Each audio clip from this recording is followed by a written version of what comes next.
On Kepler-22b, a world the marketing brochures had hopefully named Promise, the sky was a canvas of breathtaking beauty and brutal, unforgiving violence. The terraforming of this red desert world was in its final, chaotic stages, and the new atmosphere was a temperamental adolescent, prone to fits of rage. It could conjure a grinding dust storm that could strip chrome from a bumper in an hour, or a flash flood that could turn a dry canyon into a raging river in minutes. The only thing that made life possible for the 500 souls in the fragile dome of Hope's Landing was the man they called the Storm-Singer. His real name was Caleb. He was a Weather-Wrangler, a lone technician who lived in the vast, silent emptiness of the Red Desert. His home, his horse, and his entire life was the Dust Devil, a rugged, six-wheeled vehicle that was half mobile home, half atmospheric artillery. From its cockpit, he didn't just forecast the weather, he wrestled with it. He was a master of a dying art, a man with an intuitive, almost mystical feel for the planet's furies. He was working now, singing, to a nascent supercell that was forming over the mesas to the east. His fingers danced over a console, his eyes reading the shifting pressures and temperatures not as data, but as notes in a song.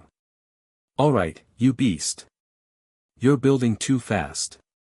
He spoke to the storm as if it were a wild horse. "Let's see if we can't calm you down." His cannons fired payloads of silver iodide into the upper cloud layers, providing nuclei for the moisture to condense upon, forcing the storm to rain itself out prematurely, to spend its anger before it could reach the colony. This was his work. This was his penance. He had once been Dr. Caleb Vance, a lead atmospheric scientist on a core world. He had been part of a team whose miscalculation had led to a weather control experiment causing a catastrophic flash flood in a populated area. A disaster that had cost lives. He had left that world behind, taking his skills to the most dangerous, unpredictable frontier he could find, determined to spend the rest of his life protecting people from the very forces he had once failed to control. A calm light blinked on his console. It was Anya, the mayor of Hope's Landing. "We saw that on the long range, Caleb. You stopped another one. The whole town thanks you." "Just doing my job, Mayor. But the storms are getting agitated lately. More frequent. More creative. Keep your people on alert. Always. You know, there's still a hot meal and a real bed for you here whenever you want it. I appreciate that. But I'm better out here. Where I can hear the music. I'll check in tomorrow." Caleb out. His unease grew over the next few weeks. The storms were not just frequent, they were wrong. A thunderhead would form in a region with no moisture. A dust devil would suddenly change direction against the prevailing winds. His AI, a practical unit named Case, logged them as statistical anomalies. The probability of a cyclonic storm originating in the Iridian Flats is 0.02%. It is a statistical outlier, Caleb. That's the third statistical outlier this month, Case. Nature is chaotic, but it follows rules. This is like a musician playing wrong notes on purpose. Something is pushing it. Something is out of tune. He filed a report with the colony's parent corporation, Pioneer Ventures, detailing the anomalous weather patterns and requesting satellite time to scan for a cause. The reply was a terse, dismissive text message from a subcommittee on planetary compliance. Data reviewed. Findings fall within acceptable parameters for a Class 4 terraforming environment. Your concerns are noted. No further action required. They were ignoring him. Treating him like a paranoid old dust rat who was seeing ghosts in the clouds. Fine. If they wouldn't investigate, he would. He spent the next week not dispersing storms, but chasing them. He tracked them back to their points of origin, cross-referencing the atmospheric data, searching for a common denominator. And he found it. The unnatural storms all seemed to originate from the same remote, uninhabited sector, a network of deep, winding canyons in the Badlands known as the Dragon's Maw. He loaded the Dust Devil with extra fuel and water and set a course. The Dragon's Maw was an eerie, silent place. The canyons were a maze, blocking most long-range sensors. But as Caleb navigated deeper, his own atmospheric scanners began to go wild. Case, warning. I am detecting an extremely high concentration of focused microwave radiation. The source is nearby. This level of radiation is not natural. Caleb brought the dust devil to a halt. He got out, his own handheld scanner confirming the reading. The radiation was coming from behind a massive rock wall ahead. He climbed the rocks, peering over the edge. What he saw made his blood run cold. In the center of a hidden, circular canyon below, was a device. It was a complex array of dishes and power conduits, humming with a low, barely audible energy, all focused on a central emitter that was beaming a steady stream of pure microwave energy into the clear sky above. It was an atmospheric agitator. A storm-making machine. And it was of a design he had never seen before, sleek, black, and efficient. He scanned the device with his multi-tool, searching for an identifier. At its base, he found a small, metallic plate, almost invisible against the black casing. He zoomed in. It wasn't a serial number. It was a corporate logo. A stylized X. Xenocorp. The ruthless rival corporation that had lost the original colonization bid for this world. He looked down. It was his own vehicle's proximity alarm. A long-range scanner had just pinged his location. A silent alarm had been tripped. He looked up at the high canyon ridges that surrounded him. He was alone, miles from civilization, in a box canyon, with a secret that could bring down a corporation. He knew, with a sudden, chilling certainty, that he was no longer the hunter. He was the prey. And they were coming for him. The alarm was a shriek in the dead silence of the canyon. Caleb scrambled back from the ridge, his mind racing. They knew he was here. He was a lone man in a box canyon, and the owners of the storm-making machine were coming for him. His first instinct, the instinct of a hunted animal, was to run. He sprinted back to the dust devil and gunned the engine, heading for the canyon's mouth. But his veteran sense, honed by years of surviving this brutal planet, screamed at him that it was a trap. Scanning. I am detecting 2 stationary heat signatures consistent with cloaked personnel on the ridges overlooking the entrance. It is an ambush, Caleb. They were waiting for him. He was pinned down. He looked at the sheer, 100-meter rock walls that surrounded him. Then he looked at the powerful salvage winch and the tungsten-tipped drilling anchor on the front of his vehicle, equipment meant for geological surveys. Well, if we can't go through, we go up. He fired the anchor into the cliff face above. With a roar of its powerful engine, the dust devil, a 6-ton beast of metal, began to slowly, impossibly, winch itself up the sheer rock wall, a mechanical spider climbing out of a trap just as a sleek, black Xenocorp skimmer appeared at the canyon mouth below. A woman in a sharp, black corporate uniform, her face set and ruthless, stepped out into the canyon. It was Commander Rostova, Xenocorp's top problem solver. She looked at the abandoned anchor point high on the cliff wall, then at the heavy vehicle tracks leading away across the desert plateau above. Commander, he's escaped. He disabled the silent alarm and bypassed the entrance ambush. He's good. He's more than good. He's a professional. Which makes him a professional liability. She looked at the atmospheric agitator, now humming back to life. Leave the device. Our mission has changed. I want the Wrangler. And I want his vehicle. The data on his hard drive could expose this entire operation. Launch the pursuit craft. He has nowhere to run. And so the chase began. A desperate race across the vast, hostile red desert of Kepler-22b. Rostova's skimmer was faster, more agile, and armed. But Caleb had the home field advantage. He knew the planet's secrets. He led them through a field of razor-sharp crystal formations that would have shredded a normal vehicle, forcing the skimmer to slow. He navigated across a vast salt flat whose corrosive surface played havoc with their advanced sensors. He was buying time, but he was losing ground. Rostova was a relentless hunter, always on his tail, her plasma cannons painting the landscape behind him with explosions of molten sand. Warning. The rear armor plating has been compromised. We cannot sustain another direct hit. Caleb saw his chance. A thick, natural fog bank was rolling in from the coast, a rare weather event. It was his only cover. He pushed the battered dust devil into the heart of the fog. But Rostova was right behind him, her thermal sensors cutting through the haze. Cornered and out of options, Caleb turned to his own weapons for the first time. Not weapons of war, but of weather.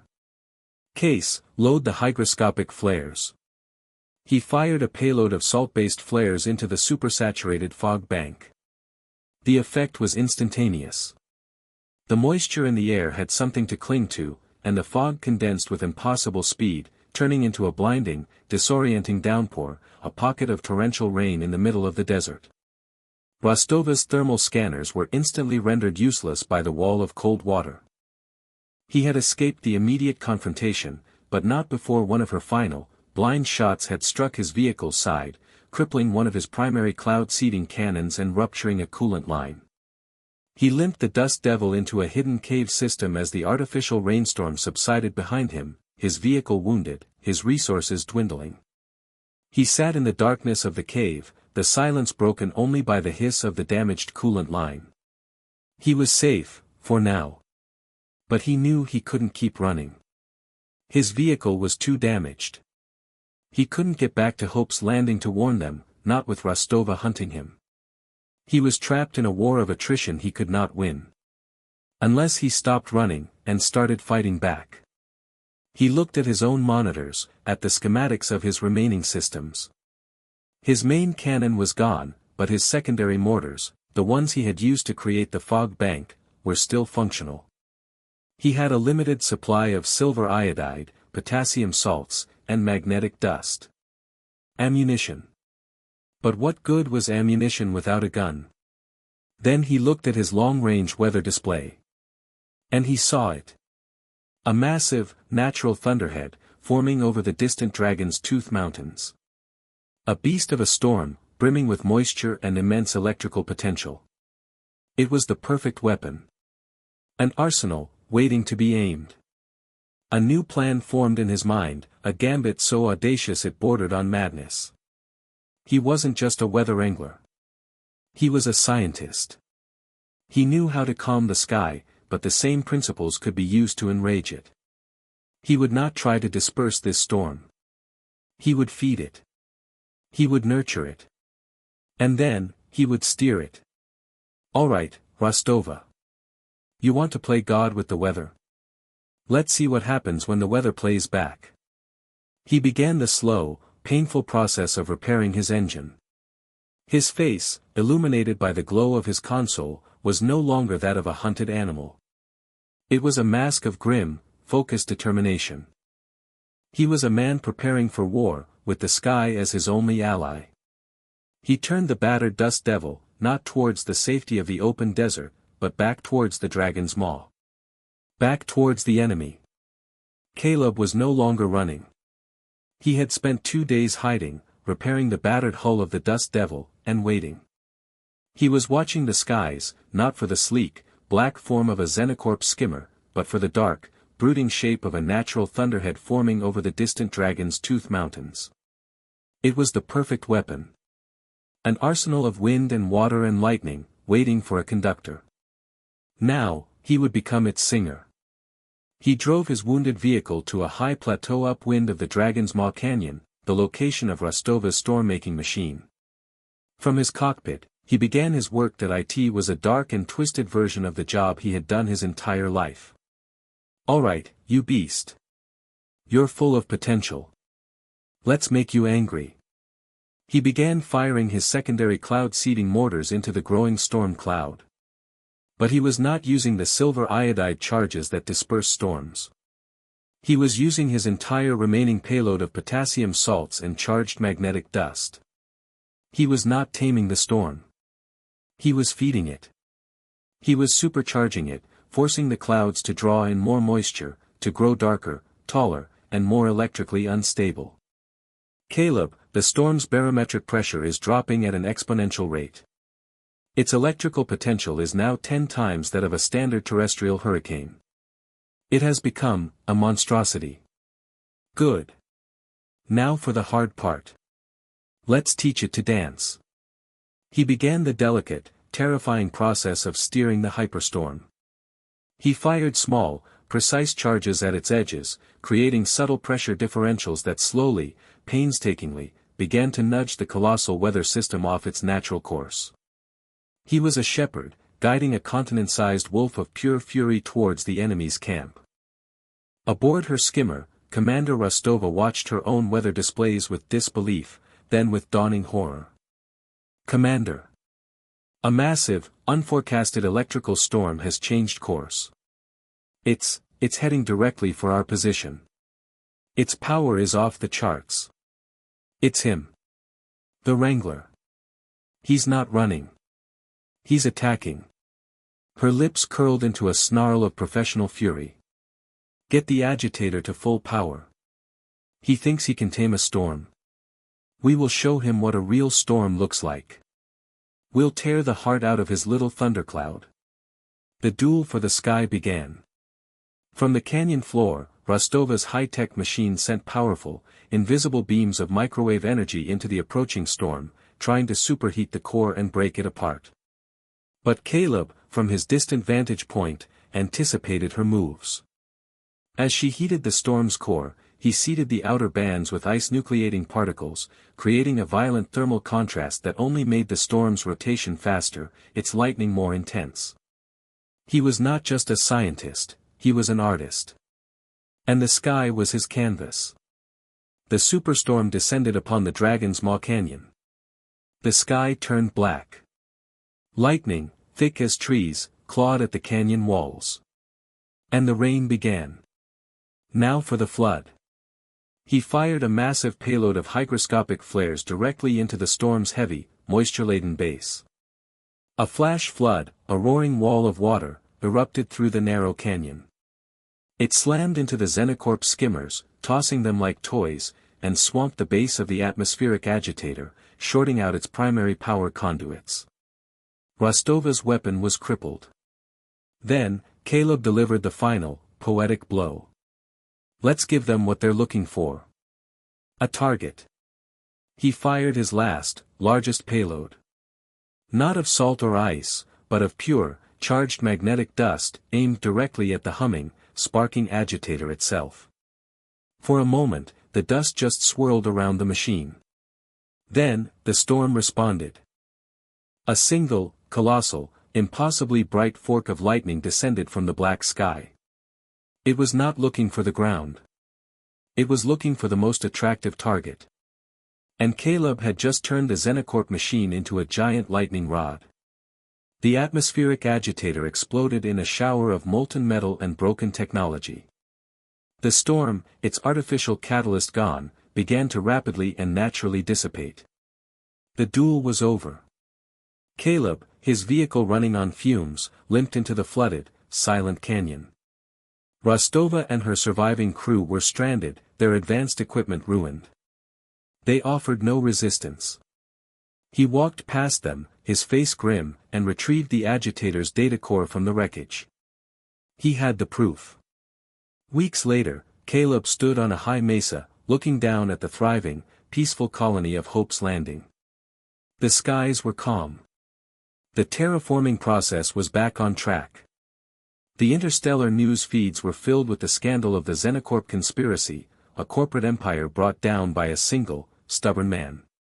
The settlers, forever in his debt, had offered him the position of governor, a home, a life of comfort and respect. He had politely refused. He turned his back on the city and walked towards the Dust Devil, now fully repaired, its engines humming a soft, steady tune. His place was out here, in the vast, beautiful, and sometimes violent emptiness of the Red Desert. The sky would always have its moods, its furies. And it would always need its singer. He climbed into the cockpit and drove off into the red desert sunset, alone, silent guardian riding into the horizon, forever chasing the storm. A year of peace had settled over the red deserts of promise. After Caleb's victory in the Storm War, as the colonists called it, Xenocorp had been exposed, its charter revoked by the Interstellar Union. The colony of Hope's Landing was safe. The skies, for the first time, were predictable. The terraforming process continued its slow, steady march. Now free of corporate sabotage. Caleb had not accepted the governorship. He had, however, accepted the title of Chief Atmospheric Consultant, a role he performed from his new, upgraded outpost at the edge of the Great Mesa. He was no longer a lone wrangler, but he was not yet a townsman. He was a guardian, watching the skies, his past a quiet, settled dust. He had found a fragile peace. But peace, on a world like this, was a fleeting season. The first strange report came from a prospecting team in the scorched lands, the vast, glassy plain of sand that had been fused by the explosion of the Xenocorp atmospheric agitator. "Caleb, you're not gonna believe this. There's something growing out here. Looks like trees. But they're made of crystal. They weren't here last week." Caleb's interest was piqued. At the same time, his own long-range sensors picked up a new weather anomaly forming over the exact same location. It wasn't a storm, not in any sense he understood. It was a perfectly circular, stationary cloud that hung in the clear sky like a gray, silent island. It was emitting a low, resonant, electromagnetic hum. The phenomenon does not match any known meteorological model, Caleb. It is stable, localized, and appears to be self-sustaining. A storm that isn't a storm.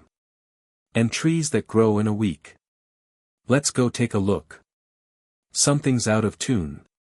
When Caleb arrived in the scorched lands, he saw what the prospectors meant. Sprouting from the fused, blackened sand were dozens of crystalline structures. They were beautiful, intricate, and utterly alien, their facets catching the light of the sun in strange ways.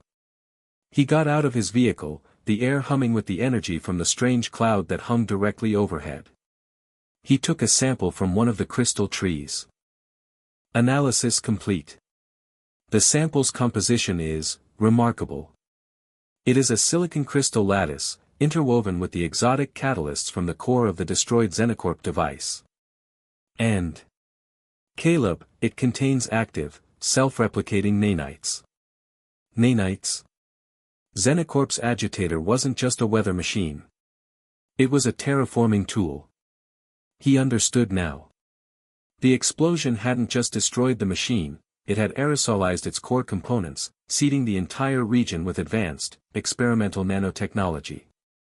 These crystal forests were the result, a new, alien ecosystem being born from the ashes of the old conflict.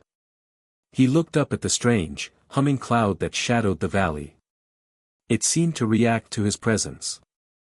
As he activated his scanner to get a reading on it, the cloud pulsed with a soft, internal light that he stopped scanning. The cloud stopped pulsing. He slowly drove his vehicle forward 10 meters. The cloud drifted, following him, maintaining its position directly overhead. It was not a weather pattern. It was an observational pattern. It was watching him. A wild, brilliant, and terrifying idea sparked in Caleb's mind. He went to his secondary cloud seeding mortar, the one he used for signaling and atmospheric tracing. He loaded a single, harmless payload of red, colored smoke. "All right," he whispered to himself. "Let's see if you can learn a new song." He fired the smoke charge directly into the center of the cloud. For a moment, the red smoke simply swirled within the gray vapor. But then, something impossible happened. The cloud did not disperse the smoke. It seemed to absorb it.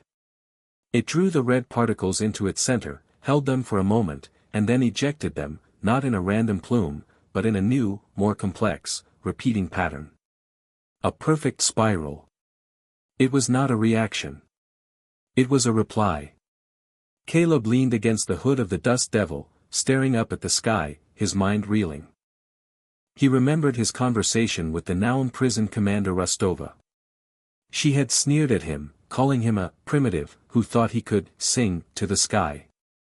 But she had also let slip a single, arrogant boast about her weapon: it doesn't just create storms. It creates a self-sustaining atmospheric network. He understood now. The explosion of the agitator hadn't just released nanites. It had released an idea. A program. The nanites had integrated with the planet's entire atmospheric system, the moisture, the dust, the electrical charges. The constant flow of energy had become its circulatory system. The exchange of data between the nanites had become its thoughts.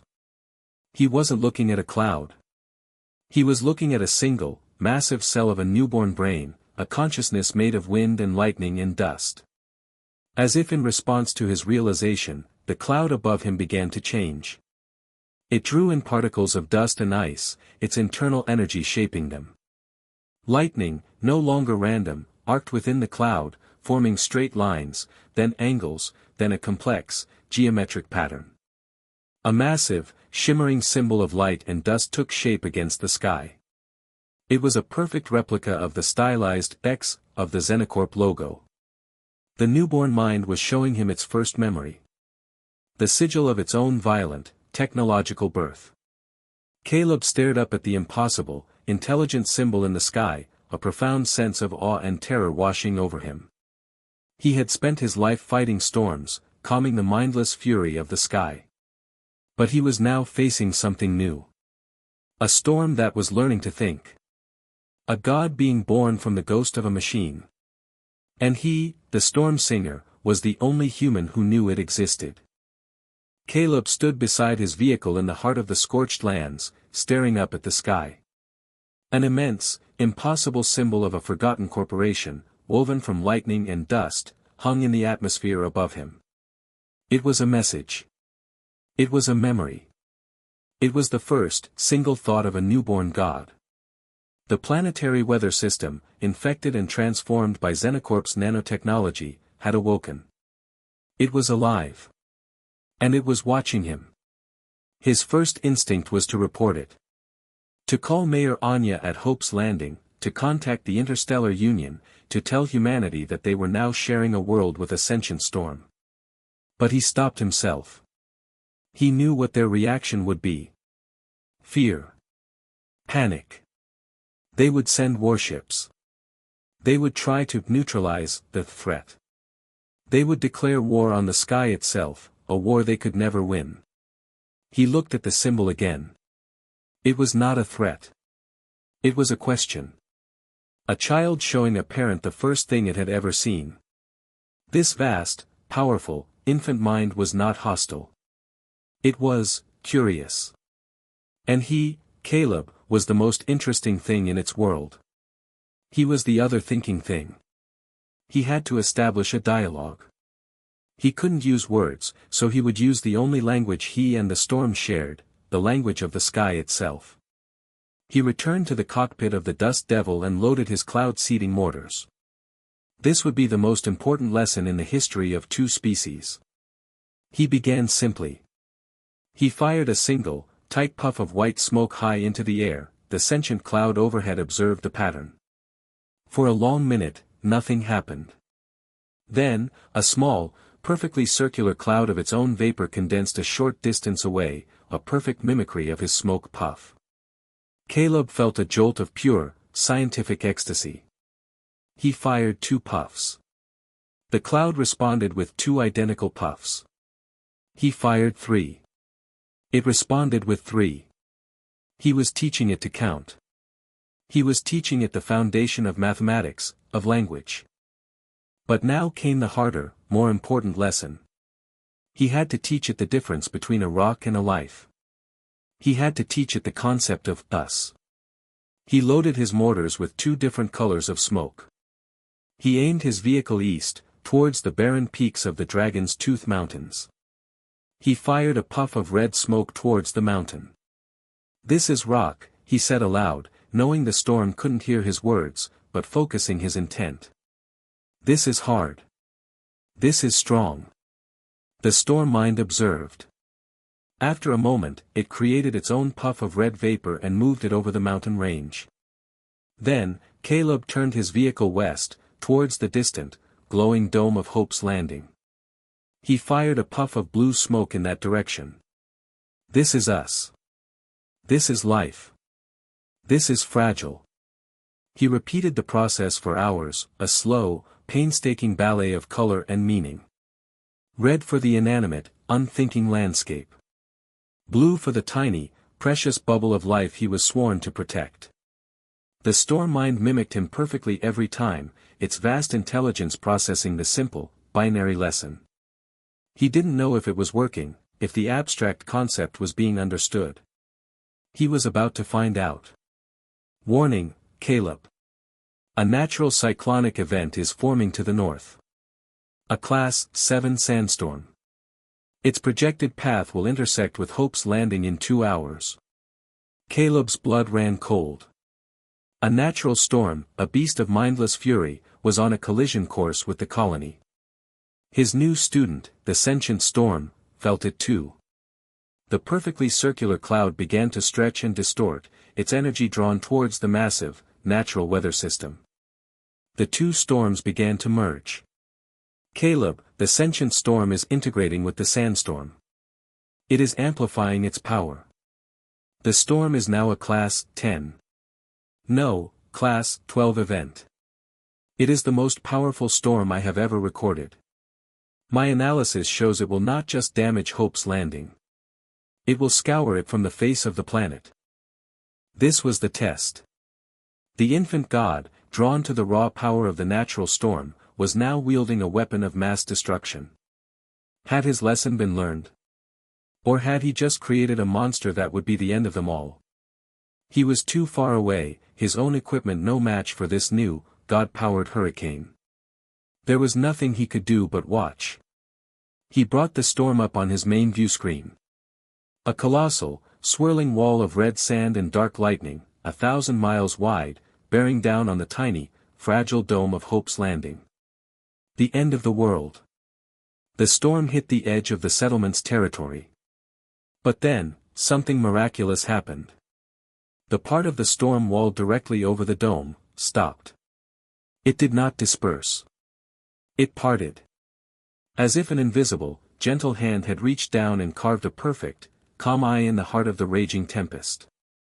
The winds, the sand, the lightning, all of it flowed around the small blue circle on Caleb's map, leaving the colony untouched in a silent, peaceful bubble while the apocalypse raged on either side. The storm mind had learned its lesson. It had recognized the blue target. It had protected the fragile life. When the storm passed, a confused, frantic call came through from Mayor Anya. "Caleb, what did you do?" It was like the sky opened a window for us. It was a miracle. Caleb looked up at the now calm sky. The sentient cloud had returned to its position above him, now pulsing with a soft, blue light. His role in the universe had just fundamentally changed. He was no longer a wrangler, a man who tamed the sky's mindless furies.